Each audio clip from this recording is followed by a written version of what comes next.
Sa nakaraang kwento natin ay naputol ang panaginip ng ating bida dahil nagising siya na nakapatong si Haru sa kanya, at sa pagpapatuloy ng kwento. Nang magkawisyo na ang ating bida ay labis naman siyang nagtataka at magsasalita pa sana siya ngunit bigla namang tinakpan ni Haru ang kanyang bibig sabay turo niya habang nanginginig sa banda roon at pagkatingin ng ating bida ay may lumilikha namang ingay at maya-maya pa ay bigla na lang lumabas ang isang maliit na daga. Nang makita yun ni Haru ay napahinga naman siya ng malalim sapagkat isa lamang iyong daga at inaakala niya ay isa iyong halimaw. Natigilan naman si Haru at nagkatitigan silang dalawa ng mata sa mata at sinabi naman ng ating bida na masyado siyang mabigat kaya naman iminungkahi niya na kung maaari ba siyang umalis na.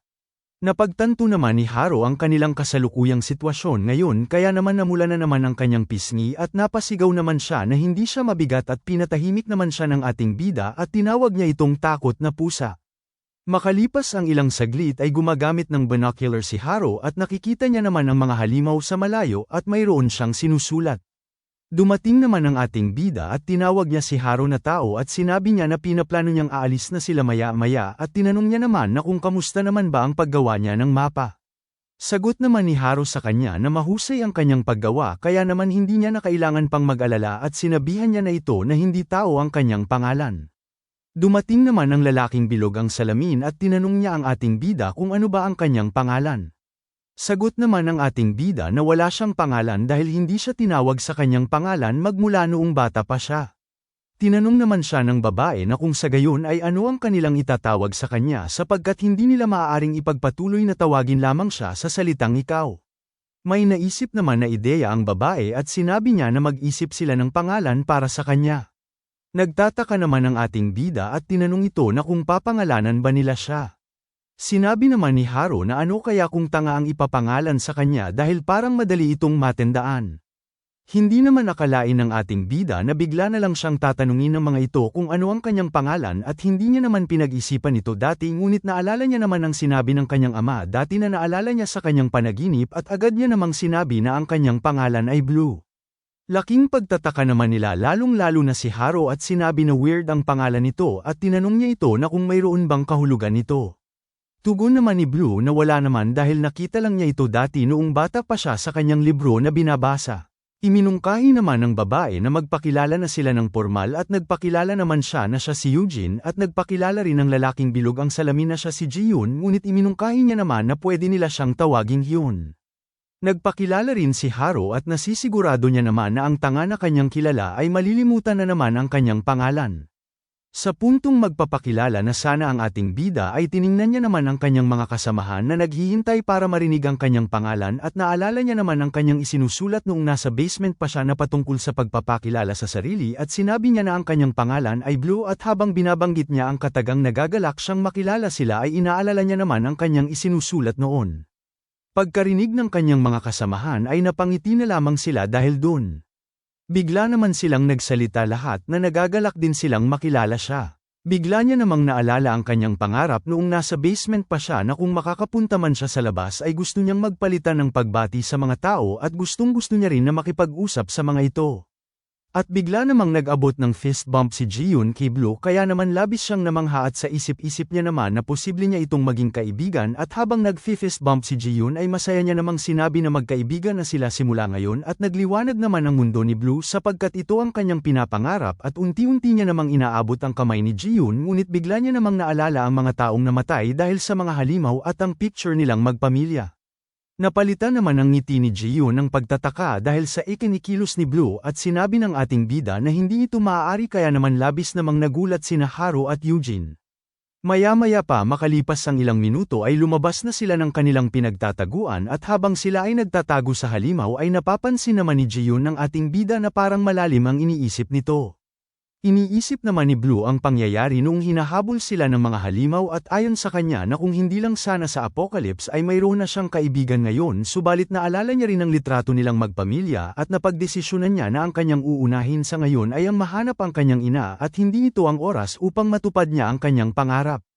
May bigla naman silang narinig na malakas na pagsigaw na malapit sa kanila na siyang ikinagulat naman ni Blue at nang pinuntahan nila ang pinanggalingan ng sigaw ay nakita nila ang isang tao na inaatake ng maliit na halimaw. Pilit naman na pinipigilan ng taong inaatake ng halimaw at bigla namang naglakas loob si Eugene at pinigilan siya ng ating bida at tinanong siya na kung ano ba ang kanyang iniisip. Sinabi naman ni Eugene na dapat nilang tulungan ang taong yun dahil mamamatay daw ito kung hindi sila kikilos.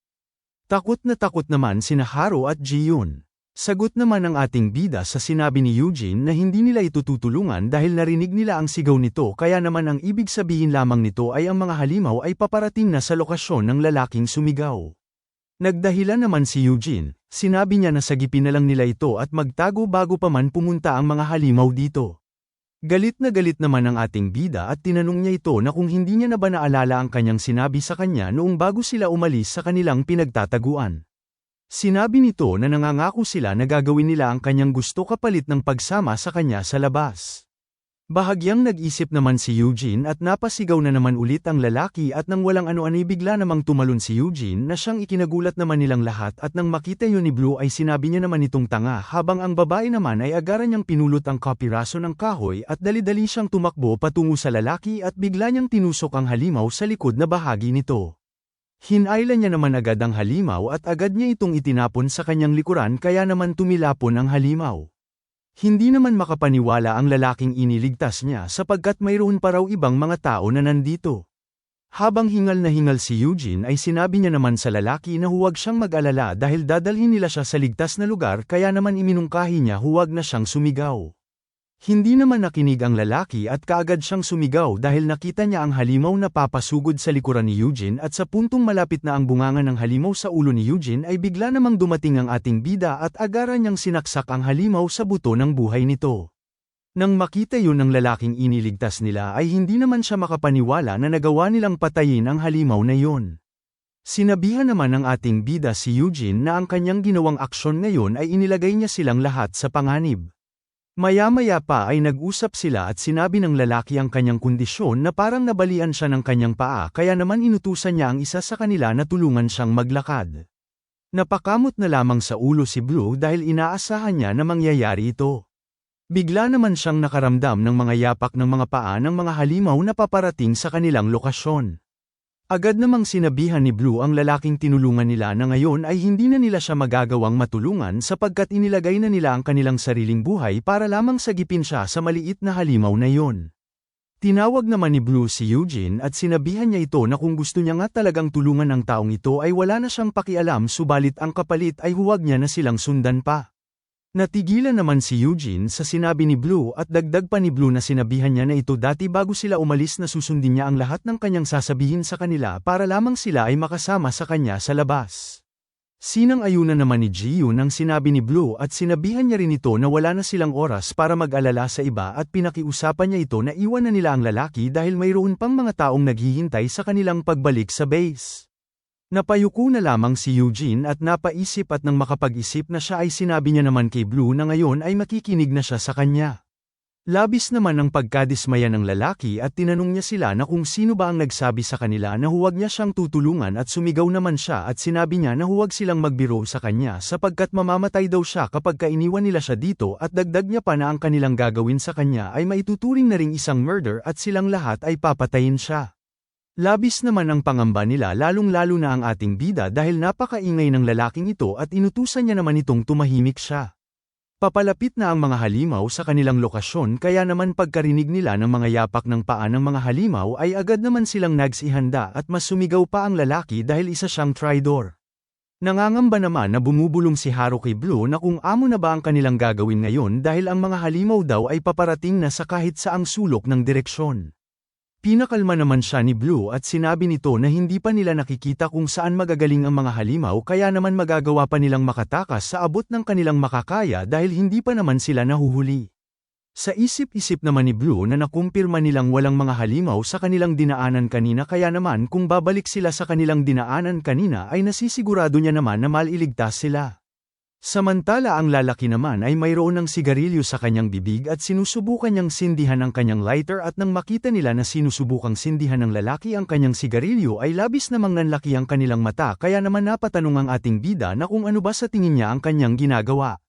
Itinuro naman ang lalaki ang nakalagay na smoking area at nang makita nila yun ay sinabi naman ni Jiyon na hindi iyan ang kanilang tinutukoy ngayon dahil hindi niya alam kung alam niya na kapag sinubukan niyang magsindi ng apoy ay hindi naman siya pinatapos magsalita ng lalaki at sinabi niya na alam niya ang kanyang ibig na sabihin na ang mga halimaw ay naa-attract sa apoy kaya ito ang dahilan kung bakit nawasak ang lugar na kanyang pinagtataguan. Nagtatakang tanong naman sa kanya ni Jiyon na kung sa gayon ay bakit niya sinusubukang sindihan ang kanyang sigarilyo. Agad namang sinindihan ng lalaki ang kanyang sigarilyo at dahil doon ay mabilis nang paparating ang mga halimaw sa kanilang lokasyon habang ang lalaki naman ay nakahits na ng kanyang sigarilyo at habang pinagmamasdan niya ang ibinugi niyang usok ay sinabi niya naman na sa tingin niya ay deserve niyang makapagsigarilyo man lang bago siya mamatay. Bigla namang sumigaw ang ating bida na tumakbo na sila ngayon habang ang lalaki naman ay nilapa na ng halimaw sa leeg. Habang tumatakas sila mula sa napakaraming halimaw ay ipinalabas naman ni Blue ang kanyang sandata at nilabanan niya ang mga parating na halimaw at ang kanyang mga kasamahan naman ay nagsitakbuhan na subalit habang tumatakbo si Jiyon ay bigla niya namang nakita na natigilan si Haro na parang nag-aalala siya at dito inaalala niya si Blue dahil pinapalibutan siya ng napakaraming halimaw at lakas loob niyang nilalabanan isa-isa ang mga ito. Habang pinagmamasdan niya ang ating bida ay hindi niya naman inaasahan ito dahil hindi ito tumatakbo.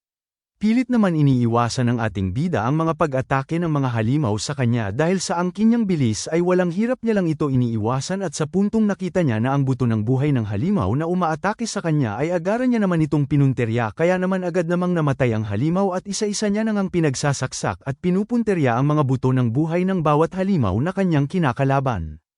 At dito mayroon namang isang halimaw na papasugod kay Blue at sa puntong papaatake na siya ay napansin niya naman ng kanyang mga kasamahan na nakatayo lamang na pinapanood siya na parang nag-aalala ang mga ito sa kanya na may kasamang takot. Isinigaw naman ng ating bida na patanong sa kanila na kung bakit hindi pa sila tumatakbo sapagkat sinabihan niya naman sila na tumakbo na sila.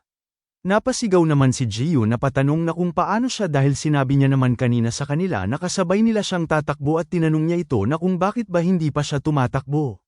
Sa isip-isip naman ng ating bida na ang rason kung bakit siya hindi tumatakbo dahil naiisip niya na mamamatay ang mga ito kapag tumakbo siya. Inaalala naman ni Blue ang masayang mukha ng mga ito habang sila ay pilit pinipigilan ang mga halimaw sa kasalukuyan habang si Haru naman ay nakatingin lamang sa kanila.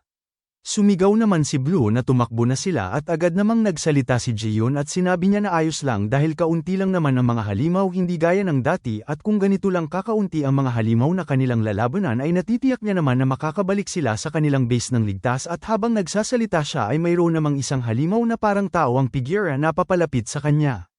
At dito ang nilalang na halimaw na parang tao ang figura ay parang isang babae dahil may kokomelo nito at parang may mga kamay-kamay pa na nakapalibot sa kanyang katawan. Nang makita yun ni Blue ay nanlaki naman ang kanyang mata dahil nakita niya ang buto ng buhay nito na marami at sa kanyang pagsusuri ay ngayon lang siya nakakita ng ganitong uri ng halimaw. Nakita naman ni Jiyon ang reaksyon ng ating bida kaya naman napalingon siya at napatanong na kung ano ba ang problema. At dito nakita nila na ang isang halimaw na mayroong kokomelon ay pinapalibutan ng mga halimaw at lumuluhod ang mga ito sa kanya na para bang isa siyang pinuno nila. Nanlaki naman ang mga mata ni Jiyon dahil sa hindi siya makapaniwala sa kanyang nasasaksihan. Agad naman siyang inutusan ni Blue na tumakbo na siya at lumingon naman si Jiyon subalit sa puntong pagkalingon niya ay nasa pagitan na nila ang may kokomelon na halimaw na mayroon ang hawak na pulang bagay at ang hawak ng halimaw ay para itong puso. Unti-unti naman binibitawan ni Jiyon ang kanyang sandata sapagkat ang hawak na puso ng halimaw ay sa kanya pala at butas na ang kanyang dibdib nang hindi niya man lang namalayan dahil sa bilis ng halimaw. Natamba na lamang ito na wala man lang sinasabi na kahit ano. Napaluhod naman si Haru pagkakita niya ng pangyayaring yun dahil hindi siya makapaniwala habang si Eugene naman ay napasigaw na lamang ng pangalan ni Jiyon. Bahagyang natigilan naman si Blue dahil sa kanyang nasaksihan at bigla naman siyang nagalit at agad niyang inatake ang halimaw na may kokomelon at habang papalapit ang kanyang sandata sa kokomelon nito ay kahit na anong bilis pa ng pag-atake ng ating bida ay walang hirap niya lang itong nakita at binasag niya ang sandata ng ating bida gamit lamang ang daliri nito at dahil sa pangyayaring iyon ay labis namang nagulat si Blue. Hindi na nagsayang pa ng sandali ang halimaw at agad niyang pinitik si Blue at kahit napitik lamang ang pag-atake nito sa ating bida ay tumilapo naman ng malayo ito dahil sa lakas ng halimaw. Habang papabangon si Blue ay parang napinsala naman siya ng husto at napabuga na lamang siya ng dugo at naramdaman niya ang kanyang tadyang na mayroon ng bali kaya naman nanginginig na siya dahil dun. Agad naman na binasag ng halimaw ang puso na kanyang kinuha kay Jiyon at hinahayaan niya lamang na tumulo ang dugo sa lupa at maya-maya pa ay kinonvert niya ito sa pagiging isang kamay sa kanyang likuran at bigla naman siyang tumalikod sabay sinyas niya sa kanyang mga alip-oras na sugurin nila ang ating bida. Sumunod naman ang mga halimaw at agad silang sumugod patungo sa ating bida at habang papasugod ang mga halimaw ay umiiyak na si Haro at maging si Eugene subalit sumigaw naman si Blue na tumakbo na sila. Pinilit niya namang tumayo at naglakad patungo sa mga halimaw at habang naglalakad si Blue ay nakakaramdam naman si Haro na parang sasabog ang kanyang puso dahil sa kaba.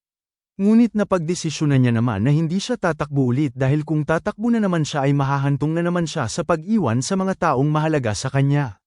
Binitawan niya ang kanyang bag sabay kuha niya ng kahoy na patpat.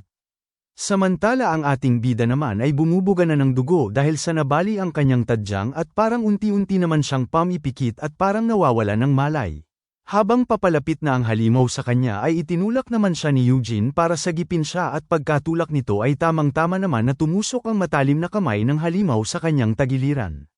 Napanganga na naman si Blue at si Haro dahil isa-isa nang namamatay ang kanilang kasamahan sa kanilang harapan. Habang nakatusok ang kamay ng halimaw kay Eugene ay sinabi niya naman na humihingi siya ng patawad sapagkat siya ang naglagay sa kanilang lahat sa panganib.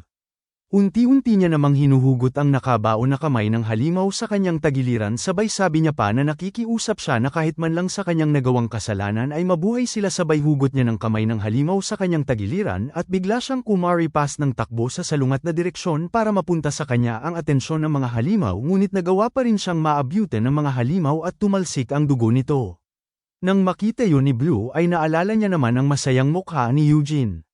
Samantala ang pinunong halimaw naman ay papalapit na sa kanilang lokasyon at habang naglalakad ito ay nakayuko naman ang mga halimaw sa kanyang dinadaanan at habang naglalakad siya ay pinupulot niya naman ang mga bilog na halimaw na napatay ng ating bida at binabalik niya sa pagkabuhay ang mga namatay na mga halimaw. Hindi makapaniwala ang ating bida sa kanyang nasasaksihan habang si Haro naman ay nanginginig sa takot. Nilakasan naman ng ating bida ang kanyang loob at agad siyang naglakad sabay sabi niya kay Haro na tumakbo na lamang siya sapagkat ito na ang kanyang huling pagkakataon at nang marinig yun ni Haro ay nanlaki naman ang kanyang mata. Samantala si Eugene naman ay pinagpipiestahan na ng mga halimaw at ang halimaw na may cocomelon ay papalapit na sa kanilang lokasyon. Nagtatakang tanong naman ni Haro kay Blue na kung ano ba ang kanyang ibig na sabihin at kung paano siya. Hindi naman tumugon ang ating bida sa katanungan nito at isinigaw naman na patanong ni Haro na kung nababaliw na ba siya at sinabi niya pa na ganito rin siya kanina na sinabihan niya sila na tumakbo na ngunit hindi siya tumakbo bagkus ay nilabanan niya ang mga napakaraming halimaw. Sinabi naman ng ating bida kay Haro na masaya siya na nakasama sila ng sabay-sabay sa pagkain at nagpakilala sa isa't isa at mas naging nagkakaintindihan sila sa isa't isa at dahil sa naranasan niyang kasiyahan kasama sila ay masaya rin pala ang kanyang pangarap noong nasa basement pa lamang siya ngunit ayon pa sa kanya nakatapusan na ng masayang ganap kapag lahat sila ay namatay dahil kapag sila ay namatay ay hindi na sila makakapag-usap sa isa't isa at hindi na nila ulit maririnig na tinatawag ang kani-kanilang mga pangalan at hindi na sila magiging magkaibigan. Ikwento niya naman na mayroong isang taong nagtanong sa kanya na kung nakaramdam na ba siya ng lungkot dahil sa nawala ang mahal niya sa buhay ngunit kapag naiisip niya ang katanungan na iyon ay pumapasok naman sa kanyang isipan ang kanyang sagot kaya naman pinakiusapan niya si Haro na tumakbo na siya at dagdag niya pa na hindi niya na gustong makita pa na may mamatay sa kanyang harapan habang siya ay umiiyak dahil sa napalapit na siya sa mga ito.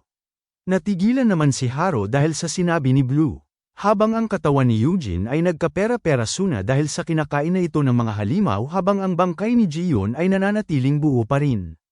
Samantala habang lumilingon si Blue kay Haro ay nakikita naman ni Haro ang kanyang trauma at sa isip-isip niya na parang katulad rin ito dati sa kanyang ama at napatanong naman siya sa kanyang isipan na kung bakit ba pareho ang sinasabi ni Blue at ng kanyang ama. Bigla niya namang isinigaw na hindi siya tatakbo sapagkat napagdesisyonan niya na hinding-hindi na siya tatakbo sa ganitong klaseng sitwasyon. Sa isip-isip naman ni Haro na hindi niya gustong maalala pa ang eksaktong nangyari noon sa kanyang ama na iniwan niya na lamang dahil sa takot niya dahil natatakot na siyang maalala kung paano niya siya tignan noong bago siya tumakbo. Naalala niya rin na naiintindihan siya ng kanyang ama na ayos lang na maging isang duwag at hindi niya yun kasalanan ngunit naiisip niya ang katotohanan na iniwan niya ang kanyang ama kaya naman napatanong siya sa kanyang isipan na paano kung kinamumuhian siya ng kanyang ama sa huling mga sandali nito. Sinabi naman ng ating bida kay Haro na hindi niya lubos maisip na hindi siya tatakbo sa huling pagkakataon at dagdag niya pa na siya ang uri ng tao na tinatanggap ang pagkatalo. Nang marinig ni Haro ang sinabi ng ating bida ay umaliwalas naman ang kanyang mukha at bigla niyang naalala ang kanyang ama at sa puntong papaalis na siya ay naalala niya nang umiti sa kanya ang kanyang ama at dahil sa naalala niya yun ay gumaan naman ang kanyang loob dahil sa huling pagkakataon daw ng kanyang ama ay ipinaramdam niya pa rin na mahal niya siya. Naalala niya rin ang ipinangako niya sa kanyang ama at sinabi ng kanyang ama sa kanya na ay pangako niya sa kanya na sa susunod na may isip niya na siya ay isang huwag ay huwag na siyang umiyak at dahil dun ay napangiti naman si Haro at nag-pinky swear silang dalawa. Bumalik naman ang eksena at dito habang papalapit si Haro sa ating bida ay sinabihan niya naman ito na huwag niya siyang maliitin at tinanong niya ang ating bida na kung sino ba ang mamamatay at nang marinig yun ni Blue ay nagulat naman siya at dagdag pa ni Haro na mabubuhay siya kahit ano pa man ang mangyari nang sa gayon ay hindi pa matatapos dito ang lahat at tatawagin pa nila ang kanilang pangalan sa isa't isa at makakapag-usap pa silang dalawa kapag ka nabuhay silang dalawa.